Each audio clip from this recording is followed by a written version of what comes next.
Hello and welcome to Dan White Books. Now, a question I often get asked is, Dan, what's the point in reading? Why bother to read? I can just watch a film in half the time or less. Well, film is certainly a highly enjoyable medium, but it's not the only one. Welcome again to Dan White Books, and today I'll be answering that age-old question. What's the point in reading a book?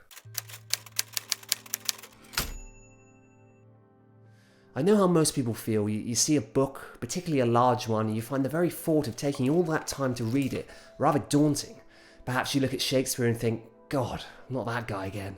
And you can partly blame that fear from school, whereby you may have been forced to analyse a piece of writing instead of actually being left to enjoy it. With a piece by Shakespeare, it's not exactly the best place to start off. The language is likely unfamiliar, and so being forced to read it will no doubt make you find the whole experience tedious and less enjoyable. I know that feeling very well. It's one of the main reasons people hate algebra or mathematics. What the hell is the point in all this stuff? Well, let's step back and understand why written language needn't be such a chore, and why books can actually bring a wide range of emotions far beyond frustration and boredom. The main two arguments people like to use when discussing why it is they don't read are as follows. Number one, I can watch a film, why bother? Or number two, which I will discuss in another video, I simply don't have the time. So let's discuss. I can watch a film, I can watch a TV program. It's true you could watch a film, but the main reason that will be wholly different from the book it may portray is the simple fact that the film you watch is an interpretation and not one that is your own. It must gloss over certain details to meet its running time, and that's even the case where the film is made to span a length too long.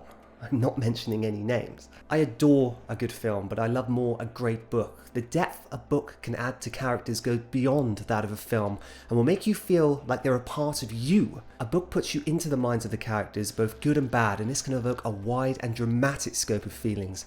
The surroundings described are painted beautifully by your mind, and the landscape you find yourself in may be one described by an author, but it is a world of your creation, and I can assure you, it's a wonderful place. I don't mean to go against film here, because cinema is an immersive experience itself. The sounds, the action, the picture, it's wonderful, and I thoroughly recommend.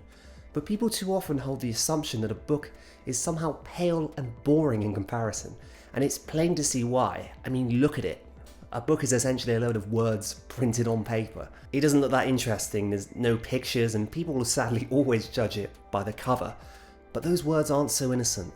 Those words have sunk governments, levied peace, overthrown regimes of the grossest kind, and influenced the earth as we know it, and they continue to do so. So I ask you this, why wouldn't you want to read them? Those scribbled lines may seem innocent, but they are not. They are as powerful as an army when utilised in the right manner. Let's remember, you already read. You do it 100 times a day, and you do a great job of it, and you probably already enjoy it without even knowing. The most common source of reading comes from the news or from social media, and from there you form your own opinions. But what about the rest, the ones you'll never know? You see, most people who fear a book of fiction fear even more one of non-fiction. But you see, those can be the best kind. Those are where opinions form, debates brew. They teach not what someone else wishes to tell you, but what you want to learn. They do what schools can often not achieve. If you hated having to learn about Shakespeare, rocks, religion, the circumference of a circle, why the population density of China is worryingly high, or at least why it was, then you probably weren't much interested in the first place. But don't let that put you off books that teach new ideas, and don't let it put you off learning something new. Don't form your political views solely from a news station. Read about politics, read about economics, because those very ideas presented, argued and debated, they started right within a few pages. So for what reason should I read? Well, the reason you should read is to learn. The reason you should read is to explore the vast worlds of the imagination, to feel your emotions in others, to feel the wonders of the past, the present, and the future, and to feel in the very characters you follow the emotions that make us all human. The chaos, the order, the good, and the bad. And don't be afraid of non-fiction. You might often find yourself proven wrong. But what a wonderful thing that is. If science didn't take this mindset, you can guarantee with a certainty that this video you're watching, on whatever device you're using, it would never exist. Let me prove you wrong. Pick up a book, and if you don't like it, stop reading it. Don't feel pressured to finish something just because you started it. Let go. Move on to another. There's no one size that fits all. Search around, and I can be sure you will see why people like myself read and how very enjoyable it can be. My friends, thank you, and keep safe out there.